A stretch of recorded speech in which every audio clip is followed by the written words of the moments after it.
नमस्कार,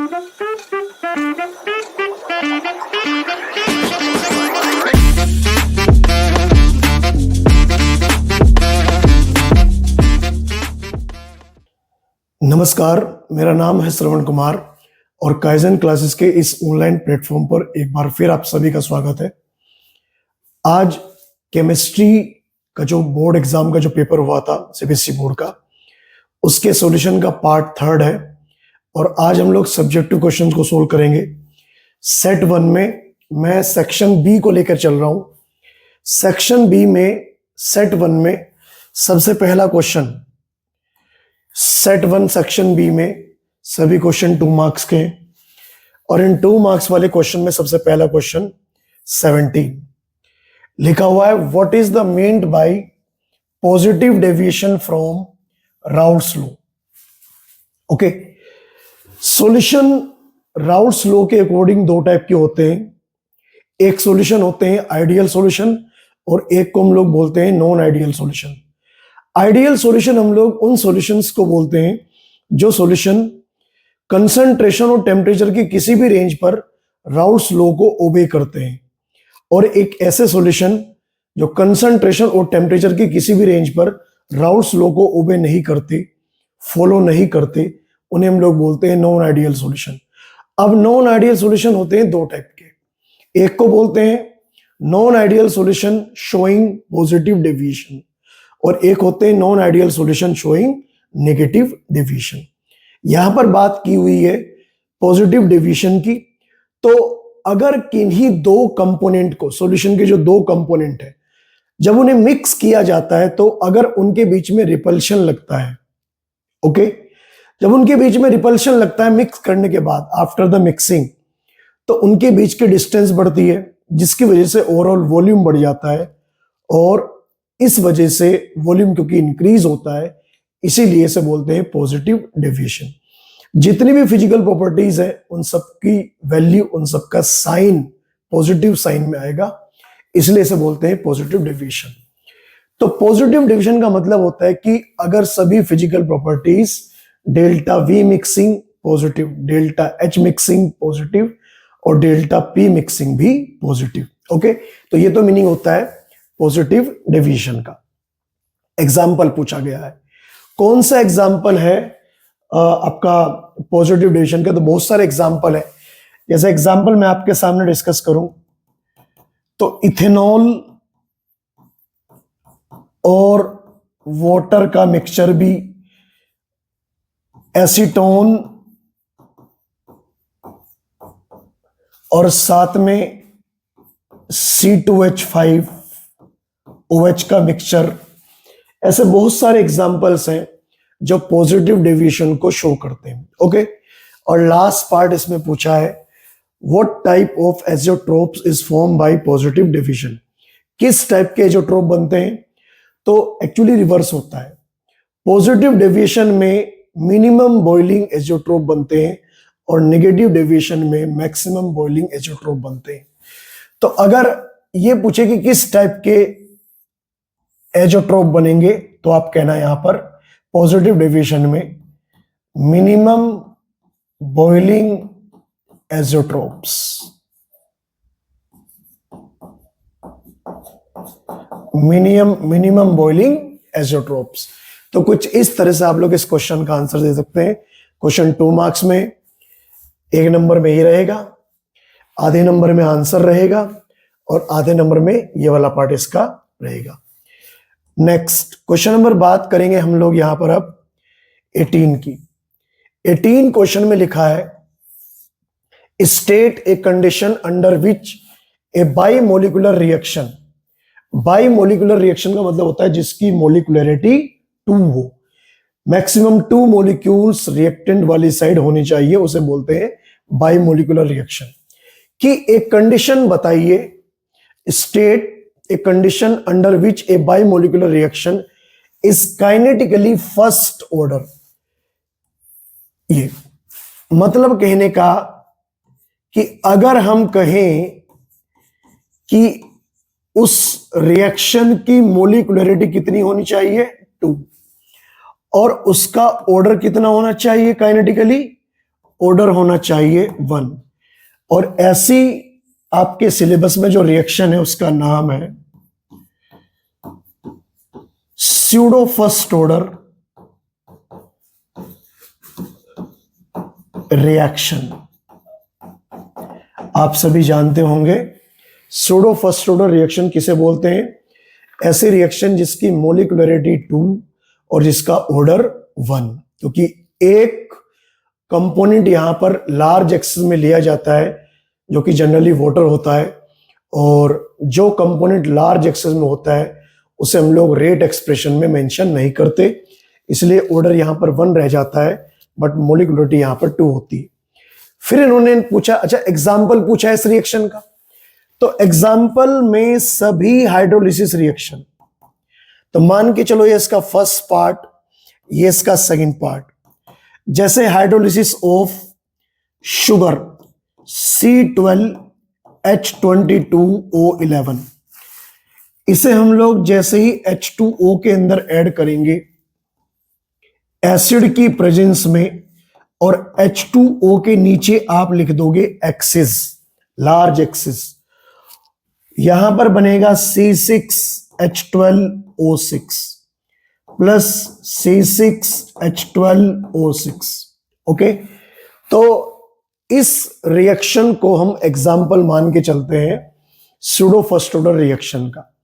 एक बात ध्यान रहे, जितनी भी हाइड्रोलिसिस वाली रिएक्शंस होती हैं जिनके अंदर वाटर यूज होता है विद अदर मॉलिक्यूल, वो सभी रिएक्शंस कहलाती हैं स्यूडो फर्स्ट ऑर्डर की। ओके, क्योंकि हाइड्रोलिसिस वाली रिएक्शन में पानी को यूज करते हैं लार्ज एक्सेस में, इसीलिए ऐसा होता है। अब इन्होंने कहा कि for which type of reaction, किस टाइप के रिएक्शन के लिए do order and molecularity have the same value, वो किस टाइप की रिएक्शन जिसमें ऑर्डर और मोलिकुलरिटी सेम रहेगी। मैंने कहा एलिमेंट्री रिएक्शन ऐसी होती है। ये थर्ड पार्ट मान के चलिए आप लोग इसका, जो रिएक्शन एलिमेंट्री होती है, एलिमेंट्री रिएक्शन में आपको ये ध्यान रखना है कि ऑर्डर भी 1 होता है और मोलिकुलरिटी भी 1 ही होती है। एलिमेंट्री रिएक्शन उस रिएक्शन को बोलते हैं हम लोग स्टूडेंट, जो रिएक्शन सिंगल स्टेप में कंप्लीट होती है, जिस रिएक्शन में एक ही स्टेप होता है। ओके, तो मुझे उम्मीद है आप लोग ये क्वेश्चन समझ गए होंगे। ये हमारा 18 क्वेश्चन है सेट 1 का। नेक्स्ट बात करेंगे हम लोग यहां पर क्वेश्चन नंबर 19 की। 19 का ए पार्ट है। अब या तो आप ए पार्ट अटेम्प्ट कर दीजिएगा या आप बी पार्ट अटेम्प्ट कर दीजिएगा, आपको कोई एक पार्ट इसके अंदर अटेम्प्ट करना है। मैं आपको दोनों ही बता रहा हूं यहां पर। तो अगर मैं ए पार्ट को सोल्व करता हूं, इस कोऑर्डिनेशन कॉम्प्लेक्स का हमें नाम लिखना है। इसके अंदर प्लेटिनम तो है सेंट्रल मेटल एटम, इसके अंदर ईएन का मतलब होता है इथाइलिन डायमीन, इसके अंदर Cl क्लोराइड यहां पर है लिगेंड, और स्फीयर के ऊपर +2 का चार्ज है। तो जब हम लोग इसकी नेमिंग करेंगे तो नेमिंग की शुरुआत हम लोग करेंगे लिगेंड से हमेशा, अगर स्फीयर की नेमिंग हम लोग करते हैं। इथाइलिन डायमीन का जो नाम स्टार्ट हो रहा है वो ई से स्टार्ट हो रहा है, जबकि क्लोराइड का नाम हो रहा है सी से, तो इसलिए अल्फाबेटिक पैटर्न यूज करेंगे। इसका नाम हो जाएगा डाइक्लोराइडो या डाइक्लोरो, एक ही बात है। और ईएन क्योंकि बाइडेंटेड लिगेंड है, और बाइडेंटेड लिगेंड को उसके नंबर बताने के लिए कितने लिगेंड है उसके लिए हम लोग वर्ड यूज करते हैं 2 के लिए 20, तो इसका नाम हो जाएगा बिस इथाइलिन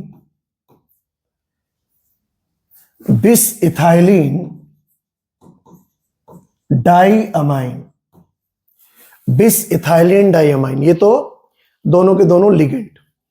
बारी किसकी है? मेटल की। स्फीयर के ऊपर चार्ज क्योंकि पॉजिटिव है तो मेटल को हम लोग एज सच लिख देते हैं। प्लेटिनम लिखा जाएगा और ब्रैकेट में लिखा जाएगा मेटल का ऑक्सीडेशन नंबर, और सबसे लास्ट में अगर आप लिख देंगे यहां पर आयन, तो बिल्कुल परफेक्ट नाम हो जाएगा, बिकॉज ये एक आयन है। ऑक्सीडेशन नंबर जब यहां पर आप लोग कैलकुलेट करोगे प्लेटिनम का, तो 4th आएगा। ओके, तो ये इस कॉम्प्लेक्स का नाम है। ठीक, अब इन्होंने इसमें आगे भी पूछा, ये इसका, ये मान के चलिएगा ये इसका फर्स्ट पार्ट है। Draw the structure of geometrical isomer of this complex which is optically active. आपको इस कॉम्प्लेक्स का ज्योमेट्रिकल आइसोमर ड्रॉ करना है। इसके ज्योमेट्रिकल आइसोमर दो बनेंगे, दो ही होते हैं ज्योमेट्रिकल में, एक सिस फॉर्म और एक ट्रांसफॉर्म। उन दोनों में हमें वो ड्रॉ करना है, वो बताना है जो ऑप्टिकली एक्टिव हो। ऑप्टिकली एक्टिव होने की एक कंडीशन है। ऐसे दो स्ट्रक्चर ऑप्टिकली एक्टिव होते हैं जिनमें वो स्ट्रक्चर एक दूसरे की मिरर इमेज हो बट नॉन सुपर इम्पोजेबल हो, एक दूसरे को पूरी तरह सुपर इम्पोज ना कर सके। तो सबसे पहले तो मैं इसके दोनों के दोनों ऑप्टिकली एक्टिव इसके दोनों के दोनों ज्योमेट्रिकल आइसोमर ड्रॉ कर रहा हूं, सिस भी और ट्रांस भी। आप देखते ही पहचान जाएंगे कि क्या कहानी है। मैं सेकंड पार्ट सोल्व कर रहा हूं उसका स्टूडेंट। हमें इसके दो आइसोमर ड्रॉ करने हैं, सेंटर में प्लेटिनम और एक Cl तो है यहां पर और एक Cl है यहां पर, क्योंकि दो Cl है। ओके, उसके बाद में अगर हम ध्यान से देखें, En, यहां पर En लगा है, एक En इधर लगाइएगा और जी एक En इधर, ये वाला। तो ये जो ये वाला स्ट्रक्चर आपको मैंने बना के दिखाया, ये स्ट्रक्चर कहलाएगा ट्रांसफॉर्म। ट्रांसफॉर्म में क्या होता है कि सेम ग्रुप एक दूसरे के अपोजिट लाई करते हैं। ट्रांस का मतलब होता है उस साइड, मतलब एक पार्ट उस साइड एक पार्ट इस साइड, तो ये ट्रांस है। इसे हम लोग क्या कहेंगे, इसे कहेंगे ट्रांसफॉर्म। ओके, और जब मैं इसका सिस फॉर्म बनाऊंगा तो ऐसा हो जाएगा, ये प्लेटिनम और इस प्लेटिनम में एक Cl इधर और एक Cl इधर। ठीक है, तो ये तो हमने अटैच किया Cl को। अब En को अटैच करेंगे कैसे? En को अटैच करने में आपको ये बात ध्यान रखनी है, एक बॉन्ड ये और एक बॉन्ड ये, और यहां हमने En को लगाया ये। अब दूसरा En कैसे लगेगा, ऐसे। ये जब सेम ग्रुप सेम साइड एक तरफ है, जैसे ये, तो ऐसी फॉर्म को हम लोग बोलते हैं सिस फॉर्म। तो ये इसकी सिस फॉर्म है। अब आपको ये बताना है कि इनमें से कौन सी फॉर्म ऑप्टिकली एक्टिव है। ये दोनों फॉर्म ऑप्टिकली एक्टिव नहीं है, केवल इनमें से एक फॉर्म ऑप्टिकली एक्टिव है। और कौन सी फॉर्म ऑप्टिकली एक्टिव है, देखिएगा, अगर मैं इसके सामने इधर मिरर लगाता हूं तो एग्जैक्टली ऐसा ही दिखाई देगा, और अगर मैं उसे वहां से उठाता हूं स्ट्रक्चर को और इसके ऊपर पुट करता हूं, तो ये दो स्ट्रक्चर जो उसके मिरर में दिखाई देगा वो और ये दोनों एक दूसरे को ऐसे कवर कर लेंगे कंप्लीटली। ठीक, और अगर ऐसे कवर कर लिया तो ऐसे दो स्ट्रक्चर को हम लोग बोलते हैं मिरर इमेज। मतलब मिरर इमेज तो होते हैं बट साथ में सुपर इम्पोजेबल, और mirror image super imposable structure जो होते हैं वो ऑप्टिकली इनएक्टिव होते हैं। ऑप्टिकली इनएक्टिव मतलब वो ऑप्टिकल आइसोमर ड्रॉ नहीं करते। बट अगर हम इसकी बात करें, जब इसके सामने इधर मिरर लगेगा तो ये कैसा दिखाई देगा। एक्चुअली मिरर की खास बात होती है कि पास वाली चीज पास दिखाई देती है और दूर वाली चीज दूर दिखाई देती है। अगर मैं, जैसे मेरे सामने मिरर लगा है और मैं अपना ये वाला हाथ, जिसमें मेरे हाथ में ये पेन है, तो मैं अगर इधर करूंगा तो ये मिरर में मुझे ऐसे दिखाई देगी इस साइड। ओके, तो ऐसे ही ये चीज उधर दिखाई देगी, तो ये तो दो CLA इधर दिखाई देंगे, मतलब इस साइड, और ये तो दो En है ये उस साइड दिखाई देंगे। और जब मैं उस स्ट्रक्चर को जिसमें En उस साइड है उठाऊंगा यहां से ऐसे करके और इसे उठा के इसके ऊपर पुट करूंगा, तो जो EN है वो तो उधर चले जाएंगे क्योंकि उधर थे वो, और जो Cl वो इधर आ जाएंगे। मींस कहने का मतलब ये हुआ कि ऐसे मान के चलिए कि जैसे मेरा ये पाम और इसके ऊपर मैंने ऐसे पुट कर दिया, ये अंगूठा इधर है तो ये अंगूठा इस साइड है, एक दूसरे को पूरी तरह कवर अप नहीं कर रहे, तो इसका मतलब ये दोनों एक दूसरे के मिरर इमेज तो हैं but non super imposable, super impose नहीं कर रहे, इसलिए ये वाली फॉर्म कहलाएगी, इस वाली फॉर्म को बोलेंगे ऑप्टिकली एक्टिव फॉर्म। ठीक है, एग्जाम में दोनों ड्रॉ करिएगा, बिल्कुल क्लियर कट लिखिएगा, ऑप्टिकली इनएक्टिव और ऑप्टिकली एक्टिव, यही पूछा है कि ऑप्टिकली इनएक्टिव फॉर्म कौन सी है, तो ये ऑप्टिकली एक्टिव है और ये ऑप्टिकली इनएक्टिव है, ऑप्टिकली इनएक्टिव। ठीक है, तो मुझे उम्मीद है आप लोग ये बात समझ गए होंगे, जो सिस फॉर्म होगी वो कहलाएगी ऑप्टिकली एक्टिव और जो ट्रांसफॉर्म होगी वो कहलाएगी ऑप्टिकली इनएक्टिव। ओके, तो ये रहा आपका क्वेश्चन नंबर 19 का ए पार्ट, ये 2 नंबर में था। अब अगर हम लोग 19 के बी पार्ट को सोल्व करें तो 19 का जो बी पार्ट है उसमें भी कोऑर्डिनेशन कॉम्प्लेक्स का ही एक क्वेश्चन गिवन है। इसके 2 पार्ट है, ये 1 मार्क्स का और दूसरे वाला भी 1 मार्क्स का। Right the formula for the following coordination compound, एक नाम गिवन है यहां पर, हमें उस नाम के बेस पर हमें फॉर्मूला बनाना है। पेंटा अमाइन और कार्बोनेटो कोबाल्ट थर्ड क्लोराइड। पहली बात तो यहां पर सेंट्रल मेटल एटम कौन है? कोबाल्ट, और कोबाल्ट के ब्रैकेट में कोबाल्ट के साथ 5 तो लगे हैं अमोनिया, पेंटामाइन है, और एक लगा है कार्बोनेट तो CO3, ब्रैकेट को क्लोज करिएगा। अब क्लोराइड बाहर कितने हैं ये किस बात से तय होगा? एक्चुअली ये वैलेंसी तय करेगी कोबाल्ट की। कोबाल्ट की वैलेंसी यहां पर +3 है। ओके, तो +3 को में से 2 यूनिट चार्ज तो बैलेंस कर लिया कार्बोनेट ने, बिकॉज यहां पर ये कार्बोनेटो है।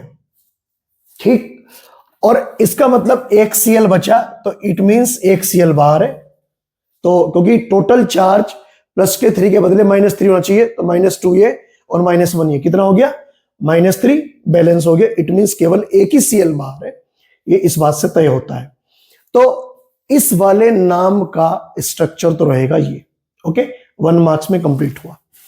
अब अगर मैं इसके सेकंड पार्ट को सोल्व करूं, इसका लिखना है IUPAC name. Right the IUPAC name of the linkage isomer of the complex. इसका जो लिंकेज आइसोमर बनेगा, देखो अगर मैं इसके नाम की बात करूं, इसका नाम क्या हो जाएगा पहले वो देखना है, क्योंकि तभी आपको डिफरेंस पता लगेगा। तो ये कोबाल्ट है, ये 5 अमोनिया है, ये NO2 और ये Cl, तो इसका नाम है नाइट्राइटो, इसका नाम है अमाइन, तो इसका नाम हो जाएगा कॉम्प्लेक्स का पेंटा अमाइन। ये NO2 एक एम्बिडेंटेड लिगेंड है जो 2 साइड से कनेक्ट हो सकता है, कभी N की तरफ से और कभी O की तरफ से। फिलहाल क्योंकि N कोबाल्ट की साइड है तो हम समझ सकते हैं कि ये N की तरफ से कनेक्टेड है। अगर ये O की तरफ से कनेक्ट होता तो यहां पर लिखा होता ONO, अभी क्या लिखा है? NO2। तो पेंटामाइन और ये ना आ जाएगा नाइट्राइटो। NO2 को क्या बोलते हैं? नाइट्राइटो। ओके, और एक बात इंपॉर्टेंट ध्यान रखनी है, नाइट्राइटो क्योंकि ये N की तरफ से कनेक्टेड है, तो नाइट्राइटो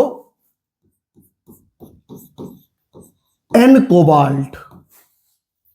मेटल से पहले वो लेटर लिखेंगे जिसकी साइड से वो लिगेंड कनेक्टेड है, तो N कोबाल्ट, ब्रैकेट में मेटल का ऑक्सीडेशन नंबर और बाहर आ जाएगा क्लोराइड, और मेटल का ऑक्सीडेशन नंबर कितना आएगा? यहां पर 3 आएगा।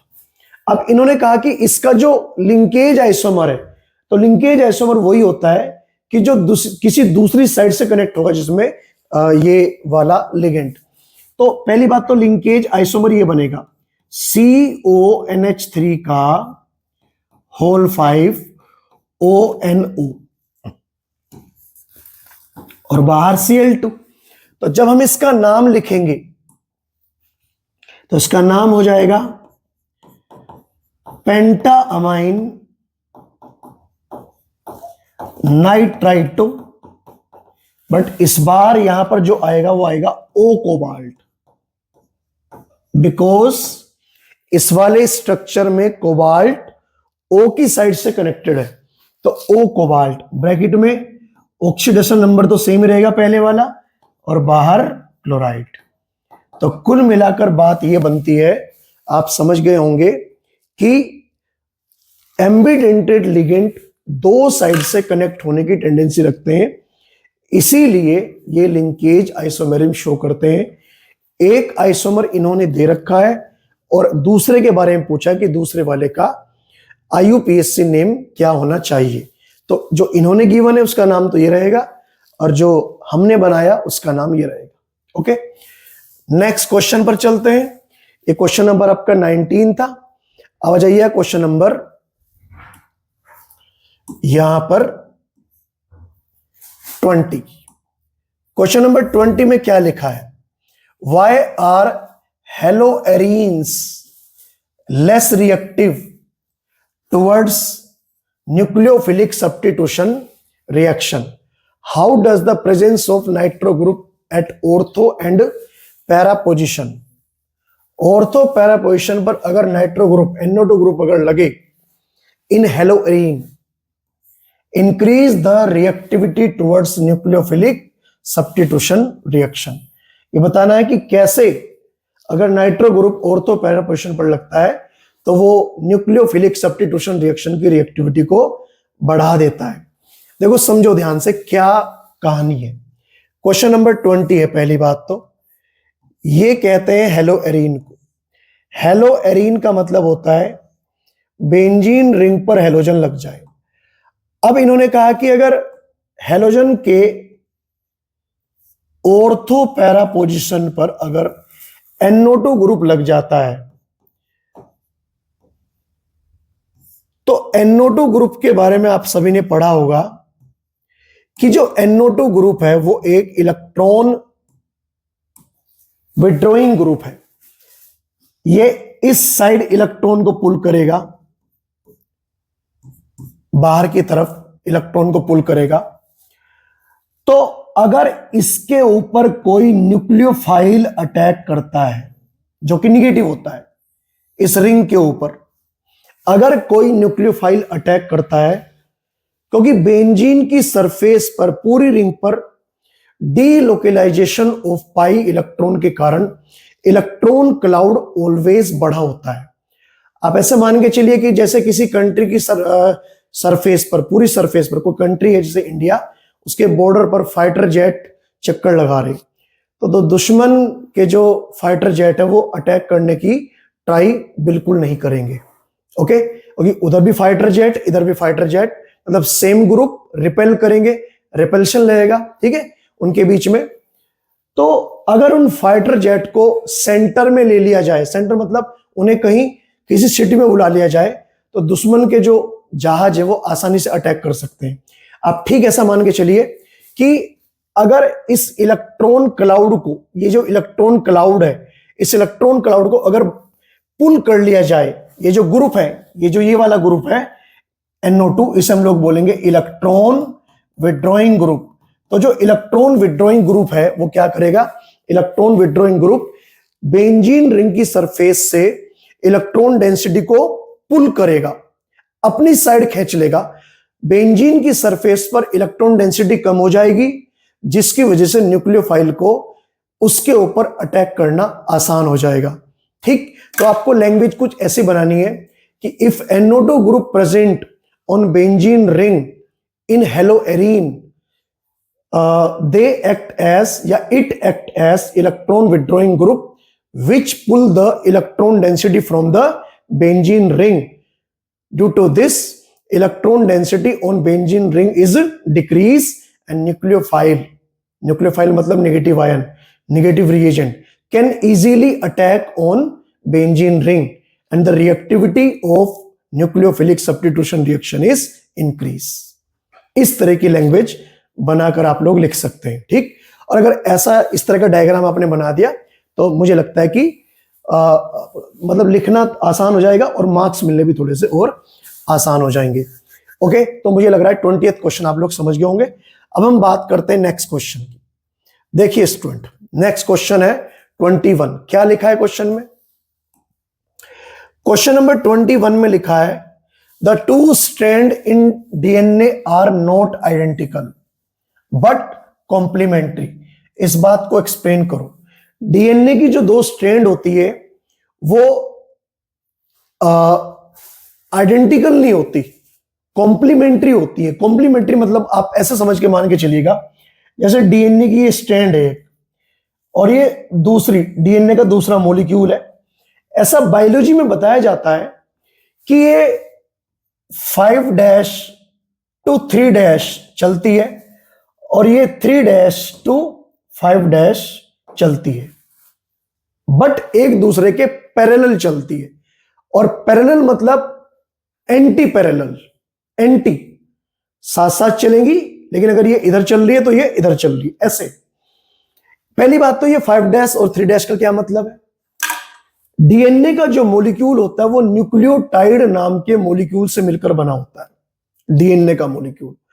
और न्यूक्लियोटाइड के अंदर 3 कंपोनेंट होते हैं, एक पेंटोज शुगर, दूसरा फॉस्फोरिक एसिड और तीसरा नाइट्रोजनस बेस। ये सारी चीजें आपको पता है, ओके। पेंटोज शुगर में रिंग के अंदर 5 कार्बन होते हैं। उन कार्बन की नंबरिंग करी गई है according to functional group present on pentose sugar, okay. तो जो एक मॉलिक्यूल जब दूसरे मॉलिक्यूल से जुड़ता है तो वो कुछ ऐसे जुड़ता है कि 5th कार्बन से 3rd कार्बन की तरफ चेन बढ़ती है। जब कार्बन की चेन बढ़ती है और पॉलीमराइजेशन होता है, न्यूक्लियोटाइड के मॉलिक्यूल जब आपस में कनेक्ट होते हैं तो कैसे कनेक्ट होते हैं कि 5th कार्बन से 3rd कार्बन की तरफ जुड़ते हैं वो। इसीलिए कहते हैं कि 5' to 3' चेन इंक्रीज हो रही है। तो जो दूसरी चेन बनेगी वो 3' to 5' बनेगी। इसका मेन कारण क्या है कि जब डीएनए का एक मॉलिक्यूल, डीएनए का ये मॉलिक्यूल है ये वाला, जब दूसरे वाले मॉलिक्यूल के साथ में बेस पेयरिंग करता है, ओके, बेस की पेयरिंग, जो नाइट्रोजनस बेस है डीएनए के अंदर, जब उनकी पेयरिंग होती है तो उनकी पेयरिंग पॉसिबल तभी है जब डीएनए के 2 थ्रेड, 2 मॉलिक्यूल एक दूसरे के अपोजिट डायरेक्शन में प्रेजेंट हो। कारण कि बेस पेयरिंग होने के लिए एक मॉलिक्यूल का हाइड्रोजन दूसरे मॉलिक्यूल के इलेक्ट्रोनेगेटिव एटम के साथ में हाइड्रोजन बॉन्ड बनाता है। और ये हाइड्रोजन बॉन्ड तभी पॉसिबल है जब वो एक दूसरे के सामने आ जाएं, वो एटम्स, हाइड्रोजन और इलेक्ट्रोनेगेटिव एटम। और वो सामने तभी आ पाते हैं जब ये 2 मॉलिक्यूल या 2 थ्रेड डीएनए के एक दूसरे के अपोजिट लाई करते हो। टेक्निकल पॉइंट तो ये है, ओके।